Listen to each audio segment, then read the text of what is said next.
नमस्कार दोस्तों, welcome to Dream Classes by Rajdeep sir application YouTube channel पर मैं आप सभी का स्वागत करता हूं।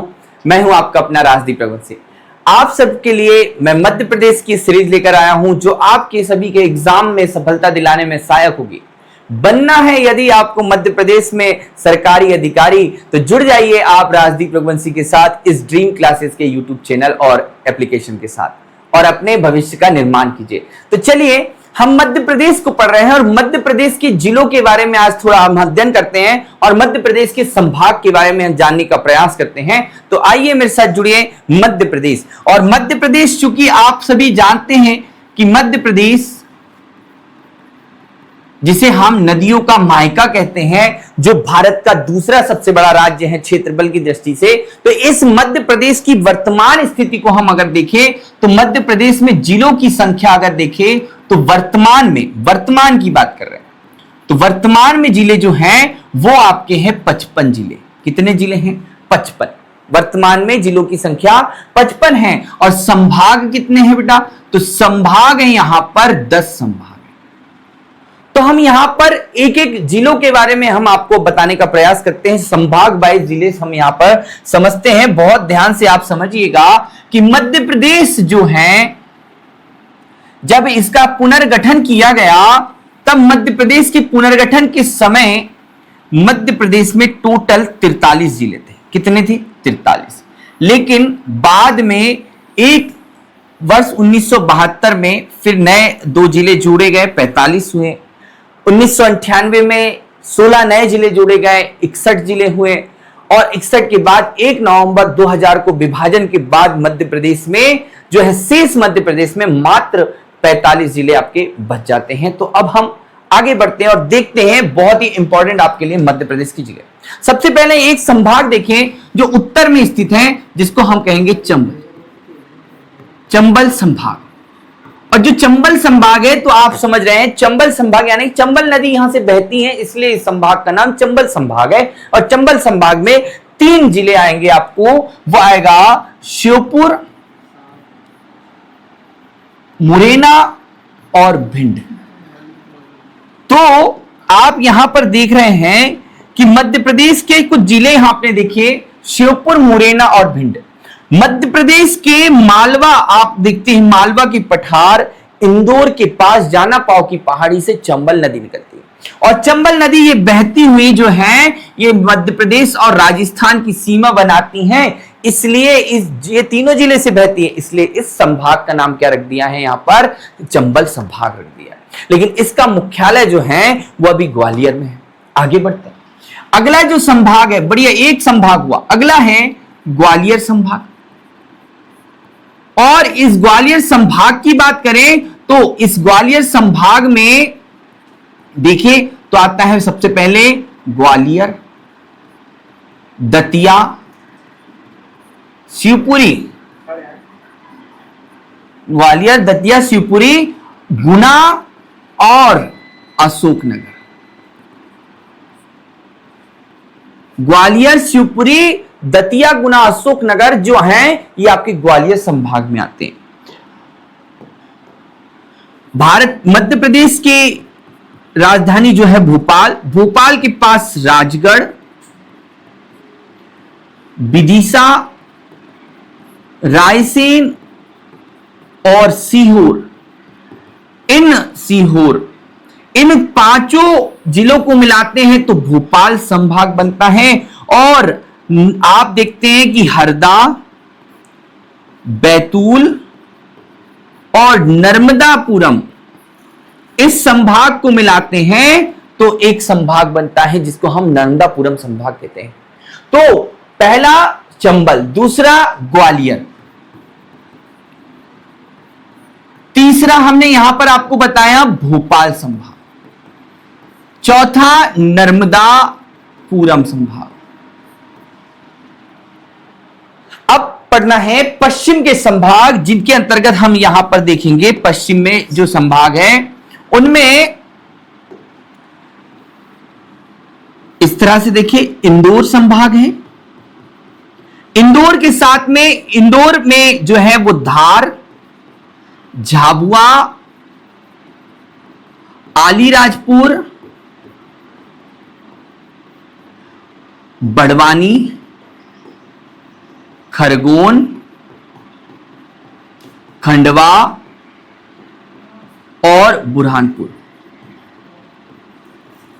तो मध्य प्रदेश का इंदौर जो संभाग है इसमें आप देख रहे हैं 8 जिले हैं और 8 जिले में इंदौर, झाबुआ, अलीराजपुर, बड़वानी, खरगोन, खंडवा और बुरहानपुर आ रहे हैं। उज्जैन संभाग की बात करें तो उज्जैन में उज्जैन, देवास, शाजापुर, आगर मालवा,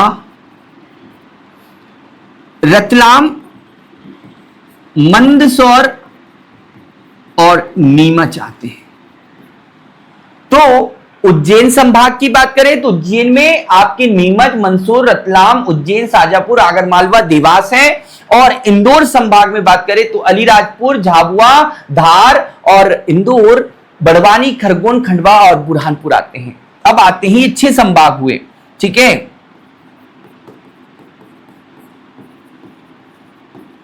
अगला देखते हैं जबलपुर संभाग। जो जबलपुर संभाग है, इस संभाग की बात करें तो इस संभाग में नरसिंहपुर, छिंदवाड़ा, छिंदवाड़ा से अलग हुआ है पांडुना, इसके बाद में आता है सिवनी, बालाघाट, मंडला, डिंडोरी, जबलपुर और एक कटनी। तो सबसे ज्यादा अगर हम कहीं जिले की बात करते हैं तो सबसे ज्यादा कई जिलों की संभाग में अगर हम बात करें तो वो जिले होंगे आपके जबलपुर संभाग में। कौन से संभाग में होंगे? नरसिंहपुर, जबलपुर, कटनी, मंडला, डिंडोरी। ये जो संभाग हैं ये जबलपुर संभाग है। क्षेत्रफल की दृष्टि से सबसे बड़ा संभाग जबलपुर संभाग। एक संभाग आता है जो छोटा सा संभाग है जिसको हम कहेंगे शहडोल संभाग। शहडोल संभाग में शहडोल, उमरिया और अनूपपुर है। अनूपपुर, शहडोल, उमरिया, अनूपपुर नाम का एक संभाग है जिसको हम कहते हैं शहडोल संभाग। एक संभाग जिसको हम कहेंगे सागर संभाग, और सागर संभाग में आएगा सागर, दमोह, टीकमगढ़, निवाड़ी, ओरछा, ओरछा जो है निवाड़ी में ही आ रहा है यहां पे, छतरपुर, पन्ना। तो सागर, दमोह, टीकमगढ़, निवाड़ी, छतरपुर, पन्ना जो संभाग में आते हैं उस संभाग का नाम है सागर। और यहां पर आता है रीवा, तो रीवा, महूगंज। मध्य प्रदेश के संभाग में हमने देखा था कि रीवा जो संभाग है, रीवा संभाग के अंतर्गत जो जिलों की संख्या हमने देखी थी वो 6 हैं। यहां पर रीवा, सीधी, मऊगंज, सतना, मैहर और सिंगरौली। आप देखते हैं कि सिंगरौली जो है वो सिंधी से अलग होकर बना है। रीवा जो है यहाँ पर आप देखेंगे कि मऊगंज, रीवा से अलग होकर मऊगंज बना है और सतना से अलग होकर मैहर यहाँ पर जिले बने हैं। तो हम संभाग की बात करें तो 10 संभाग है। चंबल, ग्वालियर, भोपाल, नर्मदापुरम, इंदौर, उज्जैन, जबलपुर, सागर, रीवा और एक है शहडोल। जो संभाग है शहडोल। तो इस संभाग को आगे हम और देखते हैं। इनको अगर देखें ध्यान से तो मध्य प्रदेश के यूपी जो सीमा है, मध्य प्रदेश की यूपी के साथ 13 जो जिले हैं ये अपनी सीमा को साझा करते हैं। राजस्थान के साथ मध्य प्रदेश के 10 जिले साझा करते हैं सीमा। गुजरात के साथ 2 जिले जो झाबुआ और अलीराजपुर जो हैं ये 2 जिले लगते हैं। महाराष्ट्र के साथ में 9 जिले अपनी सीमा बनाते हैं। वहीं पर छत्तीसगढ़ जो राज्य है, छत्तीसगढ़ राज्य है, और छत्तीसगढ़ के साथ में आपके 7 जिले जो हैं वो सीमा का निर्माण करते हैं। मध्य प्रदेश के ऐसे जिले जो राजस्थान के साथ या उत्तर प्रदेश के साथ सीमा बना रहे हैं, मतलब दो राज्यों के साथ अपनी सीमा बना रहे हैं। जैसे अगर हम भिंड की बात करें, मुरैना भिंड की बात करें तो भिंड यूपी से भी लगता है और राजस्थान से भी लगता है। शिवपुरी जो है वो राजस्थान से भी लगता है और यूपी से भी लगता है। झाबुआ राजस्थान से और गुजरात दोनों से अपनी सीमा साझा करता है। अलीराजपुर गुजरात और महाराष्ट्र दोनों से अपनी सीमा साझा करता है। बालाघाट छत्तीसगढ़ और महाराष्ट्र दोनों से अपनी सीमा साझा करता है। और सिंगरौली जो है वो यूपी से भी और यहाँ छत्तीसगढ़ से भी अपनी सीमा साझा करता है। तो मध्य प्रदेश के मैंने 55 जिले यहाँ आपको बताए हैं। 55 जिलों में अगर हम बात करें संभाग की, तो मैंने आपको संभाग में बताया, पहला चंबल संभाग, और चंबल संभाग के अंतर्गत अगर हम बात कर रहे हैं तो भिंड, मुरैना, शिवपुर आ रहा है।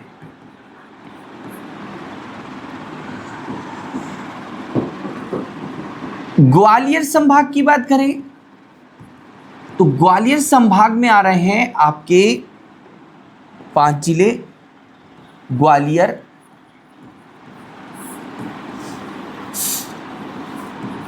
शिवपुरी,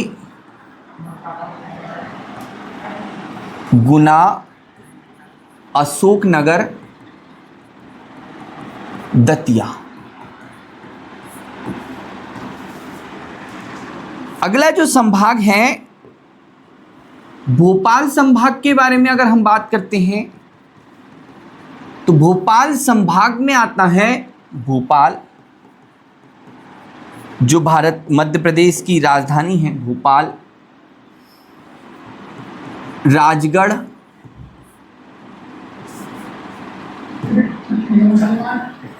भोपाल, राजगढ़, विदिशा, रायसेन और सीहोर, ये भोपाल संभाग के अंतर्गत आते हैं।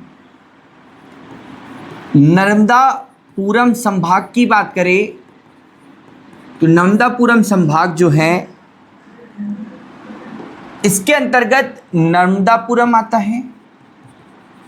पहले इसे होशंगाबाद कहा जाता है। बैतूल और हरदा जिला आता है।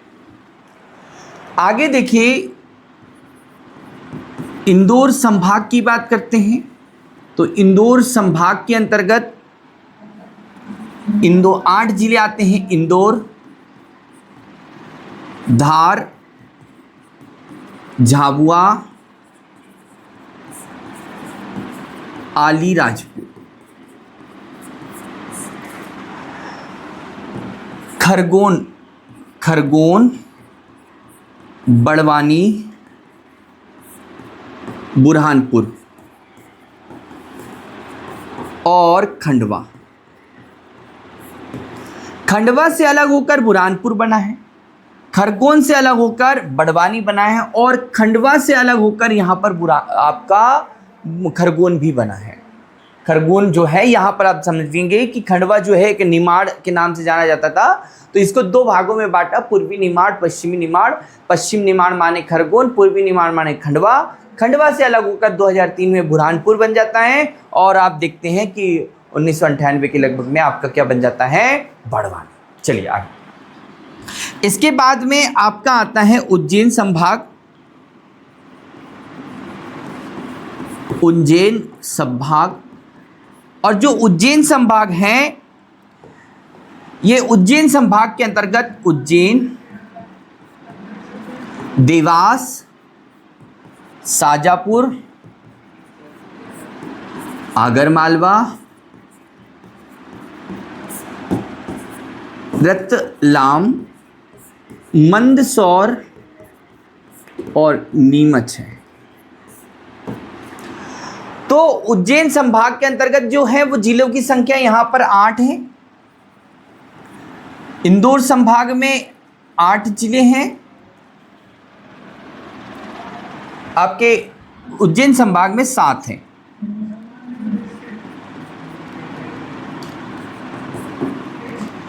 इसके बाद में दूसरा संभाग देखिए जबलपुर संभाग, और जबलपुर संभाग में जिलों की संख्या सर्वाधिक है क्योंकि ये जबलपुर आप देखेंगे, नरसिंहपुर, कटनी, मंडला,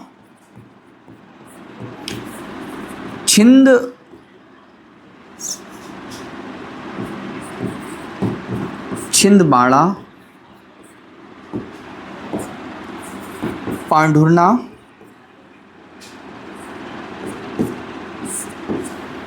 पांढुर्णा, इसके बाद में सिवनी, बालाघाट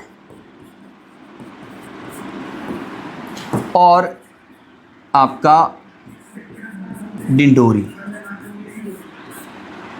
तो जबलपुर संभाग के अंतर्गत जबलपुर, नरसिंहपुर, कटनी, मंडला, छिंदवाड़ा, पांढुर्णा, सिवनी, बालाघाट और डिंडोरी आते हैं। और इनकी संख्या देखिए तो जबलपुर 2, 3, कटनी, मंडला, छिंदवाड़ा, और अगर यहां पर देखें तो इनकी संख्या है 9। तो सबसे ज्यादा जिले किस संभाग में आ रहे हैं? जबलपुर में आ रहे हैं, ये आपको ध्यान देना है, जबलपुर संभाग में आ रहे हैं। सागर संभाग की बात करें तो सागर संभाग में सागर, दमोह, टीकमगढ़, निवाड़ी, छतरपुर, पन्ना आता है। रीवा संभाग की बात करें तो रीवा संभाग में रीवा, महूगंज, सीधी, सिंगरौली, सतना और मैहर है। रीवा, महूगंज, सीधी, सिंगरौली, सतना और मैहर है। और शहडोल संभाग की बात करें तो शहडोल संभाग में शहडोल, अनूपपुर और उमरिया आता है। तो आपके यहां पर एक चंबल संभाग, इसके अंतर्गत 3 जिले, ग्वालियर संभाग, इसके अंतर्गत 5 जिले, भोपाल संभाग, इसके अंतर्गत भी 5 जिले, नर्मदापुरम संभाग, इसके अंतर्गत 3 जिले, इंदौर संभाग जो है आपका, इसके अंतर्गत 8, उज्जैन संभाग के अंतर्गत 7 और जबलपुर संभाग के अंतर्गत 9। सर्वाधिक जिले वाला जो संभाग है वो जबलपुर है। और जबलपुर संभाग क्षेत्रफल की दृष्टि से सबसे बड़ा संभाग है। तो क्षेत्रफल की दृष्टि से सबसे बड़ा संभाग जो है वो जबलपुर है, ये भी आपको ध्यान रखना है। अगला जो संभाग हमने यहां पर आपको बताया सागर संभाग, सागर में आपके कितने हैं? 6 जिले हैं। रीवा संभाग की बात करते तो रीवा में भी 6 जिले आपको मिलेंगे और शहडोल संभाग में आपको 3 जिले मिलेंगे। तो ये आपको यहाँ पर ध्यान देना है। तो मिलते हैं हम अगले वीडियो में आपके साथ में। जुड़े रहिए ड्रीम क्लासेस के इस यूट्यूब चैनल पर और ड्रीम क्लासेस के एप्लीकेशन। अपने दोस्तों को ये एप्लीकेशन शेयर कीजिए। आने वाली बहुत सारी वैकेंसी हैं जो आपकी संयुक्त परीक्षा, जैसे आप सब जानते हैं मध्य प्रदेश सरकार द्वारा क्या किया जा रहा है कि अब जो भी पैटर्न होगा जिसके अंतर्गत एमपी की जितनी भी गवर्नमेंट्स एग्जाम्स होंगे जिसमें एमपी जीके का वेटेज क्या कर दिया है, बढ़ा दिया है, यानी कि 25% यहाँ पर कर दिया। और क्या किया है कि जो एमपी है, एमपी के जो यहाँ के कैंडिडेट हैं उनमें से एसटी, एससी, ओबीसी वालों को 8 अंक लाना जरूरी है। 25 नंबर का आएगा, 25 अंक का आएगा और 25 अंक में से 8 अंक लाना कंपलसरी है। और जो जनरल आ रहा है या जो ईडब्ल्यूएस हैं, इन वर्गों को यहाँ पर मिनिमम कितने अंक लाने हैं? 10 अंक।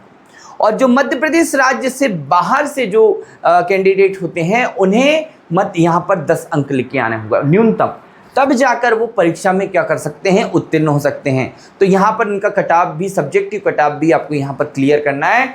तो प्यारे बच्चों, तो इस एप्लीकेशन के माध्यम से मैं आपकी सफलता दिलाने में सहायक सिद्ध होऊंगा।